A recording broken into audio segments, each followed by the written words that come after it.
નમસ્કાર. આજે આપણે રામાયણના પહેલા અધ્યાય એટલે કે બાલકાંડની એક ખૂબ જ અનોખી સફર કરવાના છીએ. આમ તો આ વાર્તા સૌ કોઈ જાણે છે, પણ શું ક્યારે એવો વિચાર આવ્યો છે કે આ વાર્તાની અંદર આપણા જીવન માટે કોઈ ગહન સંદેશ પણ છુપાયેલો હોઈ શકે છે? જો સામાન્ય રીતે તો આપણે સૌ બાલકાંડને ભગવાન રામના જન્મ અને એમના બાળપણની એક સુંદર વાર્તા તરીકે જ જોઈએ છીએ, ખરું ને? પણ શું આ વાર્તા ખરેખર ફક્ત એટલી જ છે કે પછી એની પાછળ કોઈ ઊંડો આધ્યાત્મિક અર્થ પણ છુપાયેલો છે? ચલો, આજે આપણે બરાબર એ જ સમજવાની કોશિશ કરીશું. એટલે આપણે બાલકાંડને માત્ર એક જૂની પૌરાણિક કથા તરીકે નથી જોવાની, પણ એને આપણા પોતાના જીવનની આધ્યાત્મિક યાત્રા માટેના એક નકશા તરીકે, એક માર્ગદર્શિકા તરીકે સમજવાની છે. તો ચાલો શરૂ કરીએ આ સફર. અને આ સફરની જે પહેલી ચાવી છે ને, એ આપણને ક્યાંથી મળે છે ખબર છે? વાર્તાના સ્થળ પરથી જ, એટલે કે અયોધ્યામાંથી. ક્યારેય વિચાર્યું છે કે વાર્તા અયોધ્યામાં જ કેમ શરૂ થાય છે? કારણ કે અયોધ્યા શબ્દનો અર્થ જ છે જેની સાથે યુદ્ધ ન કરી શકાય અથવા જેને જીતી ન શકાય. આ એક એવા શુદ્ધ, સંતુલિત અને સ્થિર મનનું પ્રતીક છે. અને રામ એટલે કે આપણી સાચી ચેતના, એનો જન્મ આવા જ એક મનમાં થઈ શકે છે, બીજે ક્યાંય. અને ત્યાંના રાજા કોણ? દશરથ. દશરથ એ આપણા એવા મનનું પ્રતીક છે જે હજી જાગૃત નથી, જેનું નામ જ છે દશરથ. એટલે કે જેના 10 રથ 10 અલગ અલગ દિશાઓમાં ભાગી રહ્યા છે, બરાબર? એવી જ રીતે આપણું મન પણ 10 ઇન્દ્રિયોના સુખો પાછળ સતત દોડતું રહે છે. તો પછી પરિવર્તન ક્યારે આવે? એ આવે છે જ્યારે રાજા યજ્ઞ કરે છે. અને અહીં યજ્ઞનો મતલબ ફક્ત અગ્નિમાં આહુતિ આપવાનો નથી. યજ્ઞ એટલે ત્યાગ, આત્મનિયંત્રણ, પોતાના મનને બહારથી અંદરની તરફ વાળવાની ક્રિયા. અને બસ આ જ એક ક્ષણ છે જ્યાંથી આધ્યાત્મિક જાગૃતિની સાચી શરૂઆત થાય છે. પણ એકવાર આ ચેતનાનો જન્મ થઈ જાય, એટલે કે રામનો જન્મ થઈ જાય, તો શું કામ પૂરું થઈ ગયું? શું એ આપમેળે જ વિકસવા માંડશે? ના, બિલકુલ નહીં.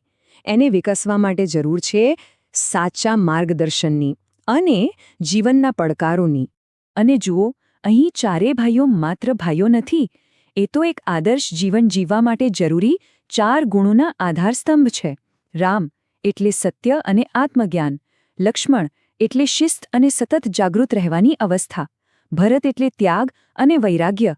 અને શત્રુઘ્ન એટલે આપણા અંદરના શત્રુ, એટલે કે અહંકારનો નાશ. હવે વાર્તામાં એક ખૂબ જ મહત્વપૂર્ણ પાત્રની એન્ટ્રી થાય છે, ઋષિ વિશ્વામિત્ર. વિશ્વામિત્ર કોણ છે? એ ગુરુનું પ્રતીક છે, એક એવા માર્ગદર્શક જે આપણી આ જન્મેલી ચેતનાને સાચો રસ્તો બતાવવા માટે ખૂબ જ જરૂરી છે. અને અહીં એક બહુ જ મોટું સત્ય છુપાયેલું છે. જો અયોધ્યામાં સુરક્ષા હતી, આરામ હતો, પણ વિશ્વામિત્ર સાથે શું હતું? પડકાર, સંઘર્ષ. અને સાચો વિકાસ ક્યાં થાય? આરામદાયક મહેલમાં નહીં, પણ જીવનના પડકારોનો સામનો કરવાથી જ. આ વાત આપણા સૌના જીવનને પણ એટલી જ લાગુ પડે છે. તો ગુરુના માર્ગદર્શનમાં જે પહેલો પડકાર આવે છે, એ કોઈ બહારની દુનિયા સાથે લડવાનો નથી. ના, પહેલી લડાઈ તો આપણી અંદર જ રહેલા દુશ્મનો સાથે છે. રામનું પહેલું યુદ્ધ કોની સાથે થાય છે? રાક્ષસી તાટકા સાથે. પણ આ તાટકા કોઈ બહારનો રાક્ષસ નથી. એ તો આપણી અંદર રહેલી નકારાત્મકતાનું પ્રતીક છે. આપણો ભય, આપણો ક્રોધ, આપણા નકારાત્મક વિચારો, આપણી વિનાશક ઈચ્છાઓ, આ બધું જ તાટકા છે. એટલે પહેલો પાઠ એકદમ સ્પષ્ટ છે. જો આધ્યાત્મિક માર્ગ પર આગળ વધવું હોય, તો સૌથી પહેલાં તો આપણી અંદર બેઠેલા આ ડર અને અજ્ઞાનના રાક્ષસ પર વિજય મેળવવો જ પડે. તો અંદરની નકારાત્મકતાને તો હરાવી દીધી, પણ શું હવે બધું પૂરું?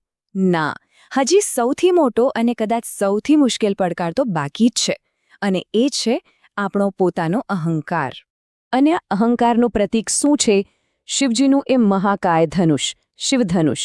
એ ધનુષ એટલે આપણો અહંકાર. એ ભારેખમ અને કઠોર માન્યતા કે હું જ કરનાર છું, બધું મારાથી જ થાય છે. ત્યાં કેટલાય શક્તિશાળી રાજાઓ અને યોદ્ધાઓ આવ્યા, ધનુષ્યો પાડવાનો પ્રયત્ન કર્યો, પણ થયું શું? બધા જ નિષ્ફળ ગયા. આ ઘટના આપણને અહંકારના સ્વભાવ વિશે એક બહુ જ ઊંડું સત્ય સમજાવે છે.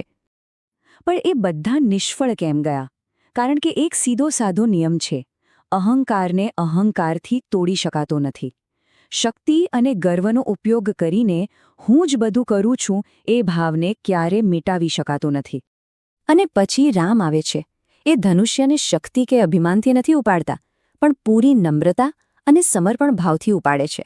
અને જે ક્ષણે એ અહંકારરૂપી ધનુષ્ય તૂટે છે, બસ એ જ ક્ષણે સાચા આત્માનો, સાચા સ્વનો ઉદય થાય છે.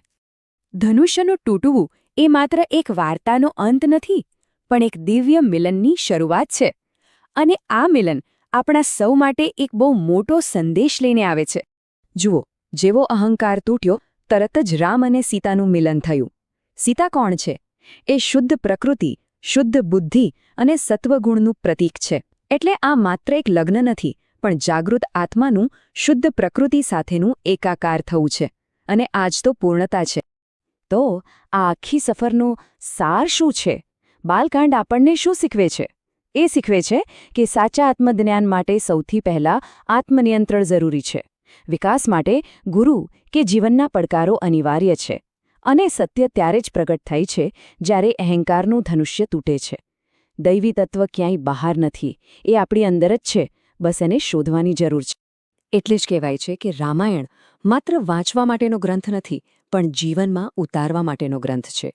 તો આ કથા અંતમાં એક સવાલ આપણી સામે મૂકી જાય છે. આપણી પોતાની આ આધ્યાત્મિક યાત્રા ક્યાંથી શરૂ થાય છે? અને એનો જવાબ બીજે ક્યાંય નહીં, પણ આપણી અંદર જ રહેલો છે.